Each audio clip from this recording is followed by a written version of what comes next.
सोनई शहरात आणि परिसरातील पालक विद्यार्थी आयोजित केलेल्या भव्य निषेध मोर्चात सहभागी होऊन लोकनेते सुनीलभाऊ गडाख पाटील यांनी सोनई शहरातून पोलीस स्टेशनला निवेदन दिले आहे।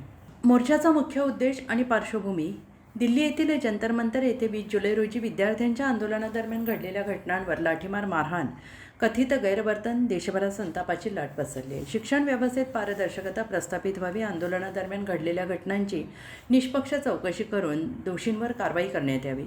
केंद्रीय शिक्षण मंत्री धर्मेंद्र प्रधान यांनी नैतिक जबाबदारी स्वीकारून तात्काळ राजीनामा द्यावा, या प्रमुख मागण्या होत्या। आणि या मोर्चात सहभागी होणारे समस्त सोनई आणि परिसरातील ग्रामस्थ, सोनई व्यापारी असोसिएशन, विविध सामाजिक, शैक्षणिक आणि इतर संघटनांचे प्रतिनिधी होते।